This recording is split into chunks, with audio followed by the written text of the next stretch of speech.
Welcome back to Jump Ball on Behind the Grind. I'm your host, Nash Crowther, and joining me today I have Aaron Rose, the Sports Illustrated reporter for the Toronto Raptors. Now, to start off, would you be able to talk a little bit about the slump the Raptors are in? Obviously, they were one of the top teams in the Eastern Conference last year, but this year they've started the season off 17-22. Do you have any knowledge on kind of the struggles that they've been going through and whatnot? Well, I think to start the season, a lot of the issues the Raptors had were just due to working new guys into the rotation. They lost Marcus Gasol and Serge Ibaka to start the year, basically their entire center rotation. And the upgrade or the replacements that they made in Aaron Baines hasn't really worked out the way they had hoped. So I think the 2-8 start to start the season had a lot to do with just working guys into the rotation that weren't used to the Raptors system. And the Raptors run a pretty complex defensive system. And the biggest difference this year with the Raptors is their defense has taken a step back. But after that 2-8 start, the Raptors looked pretty good. They went on a run that brought them all the way up to the fourth seed in the Eastern Conference. So for a little while, they knocked off the Brooklyn Nets, although that was a weird game without Kevin Durant.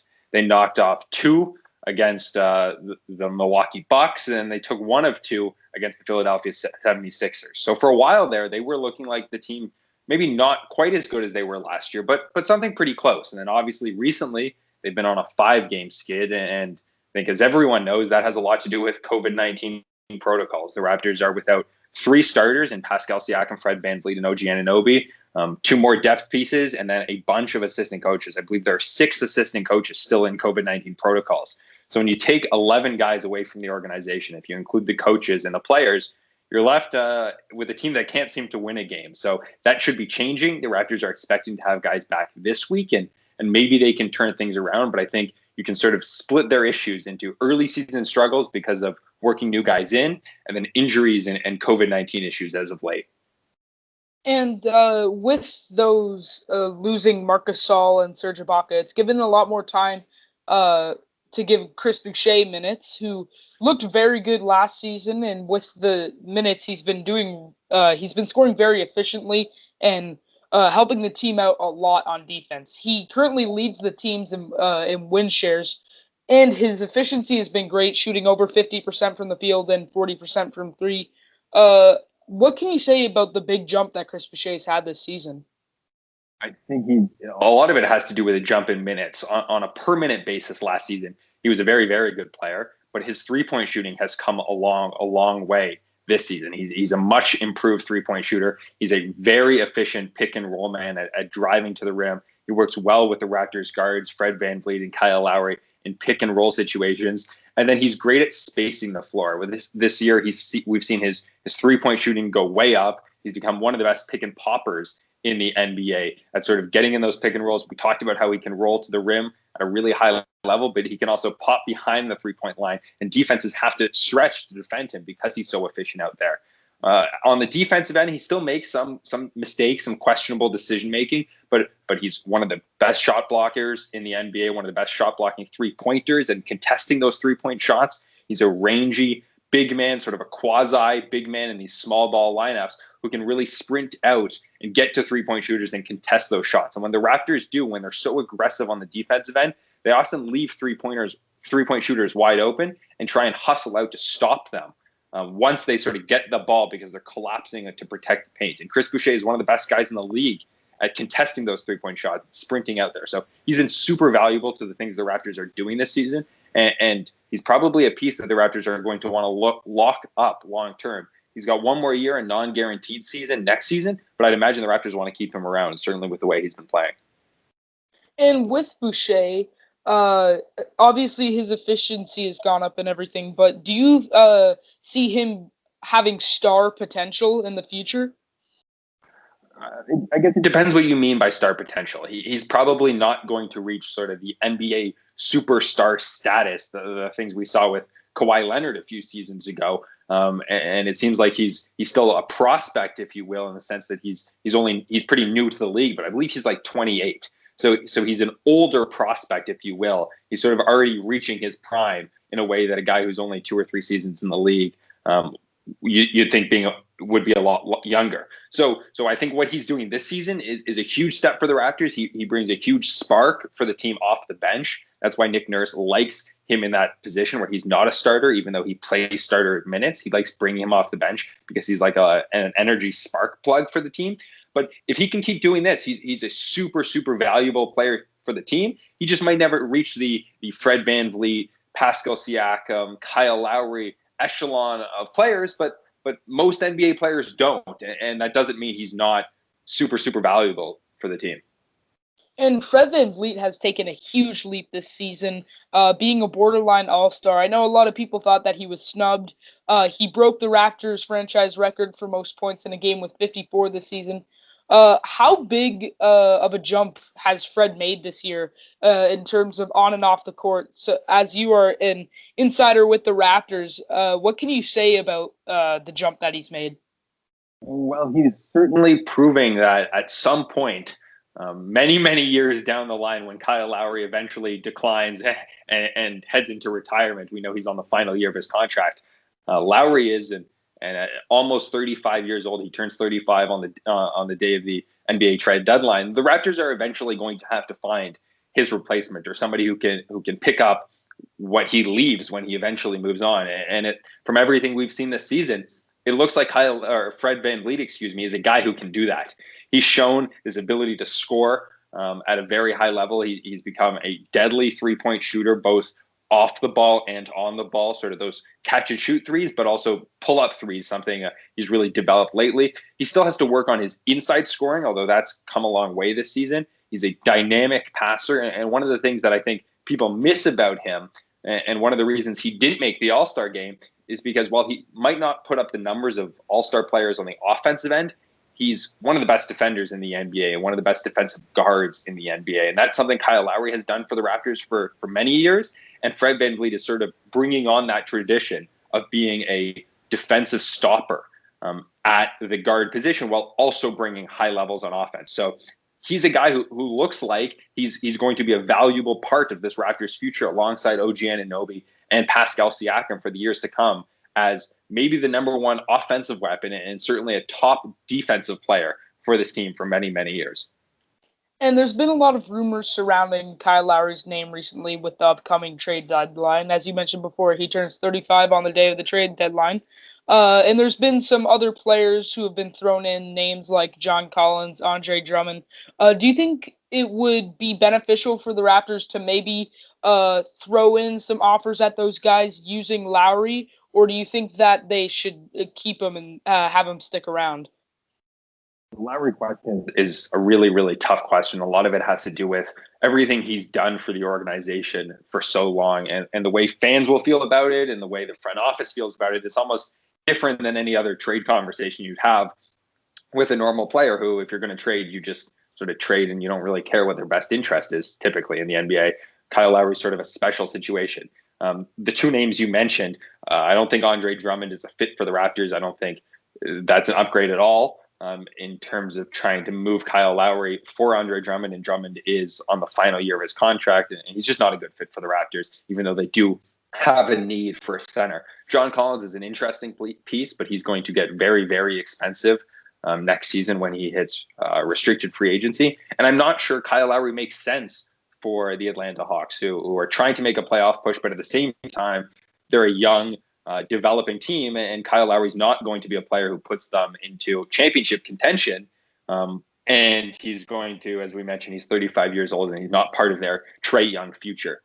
But I think Kyle Lowry's agent has come out repeatedly and sort of said that Kyle has made no indication that he wants to move on from the organization. Maybe the organization, after this 5-game losing streak, has made the decision that they are willing to part ways with Kyle Lowry, and they would go to him, I would imagine, and say, how are you feeling about this? And there'd be a conversation had about where he'd like to go. And the names that keep popping up are the Miami Heat and the Clippers, the 76ers, and teams that would want a player like Kyle Lowry to put them over the edge into championship contention. So if Kyle says, I'm willing to go, and if there's a good deal to be had and the Raptors feel like they're not going to be doing something special this season, which we can't rule out because, as we've talked about, when they're healthy, they're still a pretty good team. But if that point comes in the next 10 days or so, there's certainly some logic behind kickstarting a retooling and moving into a phase with Fred VanVleet, OG Anunoby, and Pascal Siakam leading the way, and maybe bolstering that with some future first round picks and maybe some valuable players now from either of those teams if you were to move Kyle Lowry. And looking at possible trade pieces with the 76ers, do you think that it would make sense to look more for draft picks rather than players from the 76ers and try and just like retool with the players we have now, maybe get a role player or something from them, but also have some stuff that we could use in the future? Yeah, I think their two young players are Tyrese Maxey and Matisse Thybulle, who are very interesting players. Thybulle's a great defensive player. Maxey is as well, although he's their 2020 first round pick. So I sort of still see him as a first round pick that could interest the Raptors. They would have to throw in a bunch of players just to make the salary match. Kyle Lowry's making $30 million this year, and you have to make the numbers work. So a guy like Danny Green would probably come back to Toronto, and a few other pieces just to make the money work. But then you're having a conversation about, do you value a late 2021 first round pick from the 76ers, who are one of the best teams in the NBA this season, more than a guy like Tyrese Maxey and more like a guy like Matisse Thybulle? And that's a question I can't really answer because I'm not the Raptors front office. I think Maxey's a really interesting piece. He's not a late first rounder, but the 2021 draft class is supposed to be very, very deep, at least at the top. I can't speak so much for the end of the draft. I'm sure we'll get into that as the Raptors wrap up this season in the months to come and we head into draft season. But the Raptors will have lots of options if they look to trade Kyle Lowry to the 76ers, whether it's in young players, the two we mentioned, or draft capital. If you look to the Miami Heat, their trade draft assets are a lot more locked up. So that's not something that they can move so easily. They can move, a couple picks, but it's a little bit more complicated. And if you're looking at a deal there, it probably has to do with some of their younger pieces. Maybe Kendrick Nunn is a guy who could come back. His name has been floated around in rumors. And Precious Achunwa is a young player that I think the Raptors were probably looking at as a big man in the draft. He went way before the Raptors pick, but if they could pry him loose from the Miami Heat in the trade, that could make some sense for Toronto. Do you see the Raptors being a big player in the upcoming trade deadline? I would say the answer is probably not, which is not the most exciting answer for anyone. I was looking at some of the recent trades they've made over the trade deadline, dating back throughout Masai Ujiri's tenure, and basically the only one of significance is the big one that brought them the championship when they added Marc Gasol, who was a pivotal piece in that run. But other than that, it's a bunch of Nanda DeColos and Bruno Caboclos and a bunch of guys who sort of made no difference for the Raptors. So if you look at his history, it would suggest that they probably won't. The two guys, you mentioned Kyle Lowry, and I think Norman Powell's name is starting to be mentioned as a guy that could potentially move on. He's probably heading for free agency this summer. He's got a player option, but with the way he's playing right now, there's sort of no chance he opts in to that player option. So the Raptors could probably get something valuable, not something crazy valuable, but a pick and maybe a nice young player from teams who are interested in him. Zach Lowe reported that there are upwards of 10 teams who have inquired about Norman Powell, and he could bring something back. So those would be the two guys that the Raptors could look to move. But other than that, I don't see them making any acquisitions to win now. Nobody to really bolster their lineup and try and give up future assets. I wouldn't expect Malachi Flynn or future first round picks to be on their way out of Toronto. So if anything's going to happen, it's probably going to be those two guys. And it'll just be up to the Raptors front office. But whoever that Toronto gets back for those guys, probably going to be young pieces who aren't super exciting today and future first round picks. And future first round picks don't help you win games this season. And speaking of Malachi Flynn, his draft day comparison was Fred VanVleet, which was an interesting pick for the Raptors, to say the least. I like his game a lot, and he does resemble Fred VanVleet a lot. Do you see him being a very important piece of the Raptors' future? Well, as we mentioned, Kyle Lowry's career eventually is going to wrap up, and he sort of seems like the heir apparent in terms of the Raptors are probably going to need a point guard down the road, and he's probably a backup point guard. I don't know if the Raptors are going to continue with this 2-point guard Kyle Lowry, Fred VanVleet rotation they've been going with. It's a little undersized. Fortunately for Toronto, those two guys play up. We talked about their defensive intensity and how strong they are. So they're much better than their size would indicate on the defensive end. They can guard guys much bigger than them. We've seen that in the playoffs in the past. And Malachi Flynn could be the sixth man or the seventh man or the first guard off the bench for Toronto in the years to come. Unfortunately, we know he's been battling COVID-19 protocols for the last little while, and we haven't seen much of him. And before that, he was in the G League. So we haven't got a real taste of what Malachi Flynn can do lately. But he showed in the preseason a lot of interesting skills.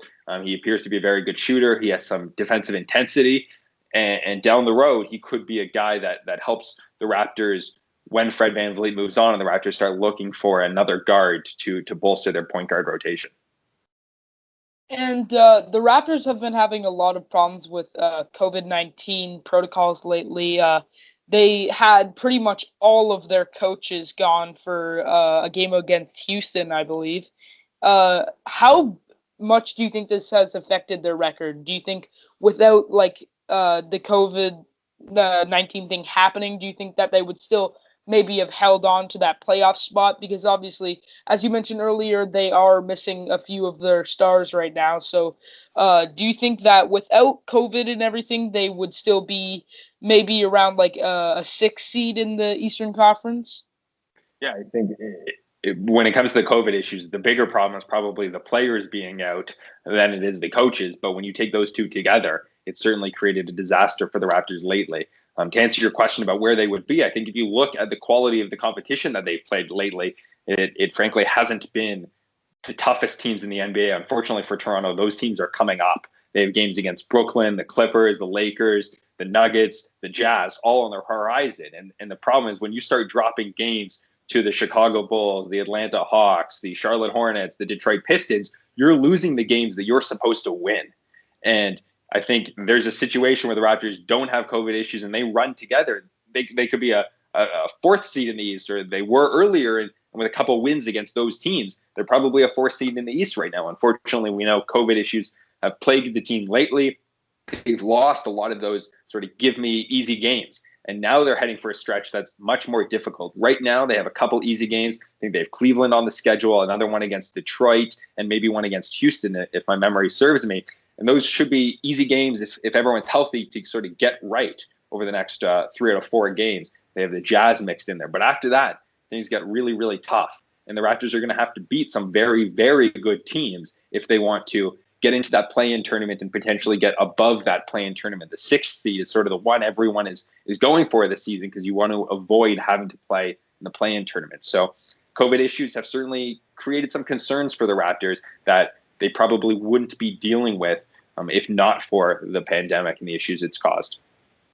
And through the beginning of the season, one of the biggest headlines was the sort of decline of Pascal Siakam from the previous season. He was in a big slump there, shooting very poorly from the field, having very terrible plus-minus scores. How do you think it's helped him to bounce back from those? And do you think that stretch of bad games could have helped him in a way, just kind of toughen up mentally and just be prepared for challenges to come in the future? I think he talked about after that stretch how his body wasn't feeling 100%. He was dealing with aches and pains and bruises and all sorts of stuff over that stretch. And when he came out of it, he said, I'm feeling much, much better. My body's working. My body's cooperating. And I think you could see it by the way he was attacking the rim. He was less hesitant going in there. Maybe he could take a little bit more contact and fight through it in a way that he wasn't, as you mentioned, at the beginning of the season when he was struggling. So I think he's really turned that around. The problem is, as we know, he's been out for over 2 weeks. He's in COVID-19 protocols, and there's a chance that he potentially has tested positive for the COVID-19 virus. The team prefers to keep those things quiet and will not release that information, but there's certainly, it's fair to be concerned about those things. And we talked about already that some of the issues that were plaguing him earlier had to do with him not feeling 100%. And this virus is a very, very strange thing, as I think we all know, a year into the pandemic. And some people come out of it, no problems, and they're ready to go, and they have no symptoms, and other guys have much longer lingering effects. And we have no idea if any of these guys have tested positive for COVID-19. But if they had, it's not necessarily something you just bounce back from right away. I spoke to Jason Tatum the other night after the Raptors played the Celtics, and I said, how are you feeling? Are you back to normal? And he said, I'm still not back to normal. It was basically 2 months after he contracted COVID-19. And he said he's still not 100% back to normal. Now, if Pascal Siakam can play as well as Jason Tatum has, even when Jason Tatum's not back to normal, that's pretty good, because as we saw that night, Jason Tatum's still a phenomenal player. He's scoring like some of the best players in the NBA, even if he's not at 100%. But here's a guy who's an all-star who tested positive for COVID-19 2 months ago and says he's still maybe a little bit more fatigued and his lungs aren't cooperating the same way. So I don't know if that's happening with any of the Raptors, but it's something that I think is possible in their situation. And if that is the case for Pascal Siakam, obviously we all wish him best and we hope he's okay. But if he's not feeling 100%, we have no idea what he's going to look like when he comes back. And that's a problem. We talked about how the Raptors are already dropping games without these guys, but when they come back, Toronto has lost all its room to sort of lose a few games here and there. There's no wiggle room for the Raptors. So they need these guys back and playing sort of at top form. And with this virus that has potentially hit the team, that's no guarantee. And with the Raptors' current roster, assuming they're all healthy, do you think that the Raptors are still considered contenders, as they were NBA champions 2 years ago, and it seems like they've just fallen so far from that after losing Kawhi, Marc Gasol, Serge Ibaka, centerpieces of their offense and defense. Do you think that they can still make a run at a championship? I would say they're probably not a championship team this season. And the Eastern Conference is really top heavy. The Brooklyn Nets appear to be a phenomenal team, and especially when they get Kevin Durant back, they're going to be a force to be reckoned with. I think everyone knows that. The 76ers look like one of the best teams in the league. And then when you look in the Western Conference, there's some really, really good teams out there. So if it's championship or bust this season, which I would say it isn't for the Raptors, but if fans are looking at it that way, then it's probably not going to happen that way for the Raptors this season. But are they a team that could rattle off a bunch of wins and maybe make some noise in the playoffs? As I mentioned earlier, we've seen them beat some very good teams. Nick Nurse talked about recently how it's a very strange year. They'll lose to bad teams and then they'll hold their own or even beat some very good teams. He mentioned those games earlier against the Nets and the Milwaukee Bucks and the 76ers. So it's possible that they win a first round series as an underdog against one of those top teams. We know this Raptors team is very experienced in the playoffs. We know they have great defensive intensity, and those are things that really matter in the playoffs. We've seen them against the Milwaukee Bucks, and they've held Giannis Antetokounmpo and, frankly, Joel Embiid to some of their worst games of this season. So that's something they can do. It's going to be a really, really tough season for them, especially in the playoffs. So I wouldn't guarantee it. I think even winning a first-round series might be really tough for Toronto. But I'm not ready to write this team off as a team that can't do it. But once you get after that first-round series, things are going to get a lot tougher. And that's not sort of where I see the Raptors at this season. And overall, how do you think that you would grade the Raptors season? Just how they've been going, if you were to give them just like a letter grade. Well, when you include a lot of the issues that they've been dealing with, if you're including COVID-19 as the issues that they've dealt with lately, I think over the last stretch they've been, when you lose 5 games in a row, you're basically the worst team in the league, at least over that stretch. So they've been struggling lately. We had their early season struggles. You put me on the spot asking for a letter grade, and I'm not a teacher, so this is not something I specialize in. But I don't know. I'd say I think they say C is average, so maybe a C, because I don't think they're quite this bad, but they appear to be an average team in the league this season. So I think maybe they're a little bit better than that, but they haven't shown that yet. So maybe they can get to that B plus territory later on down the road. But I think this season, as I said, you put me on the spot, so I'll go with a C, whatever that means.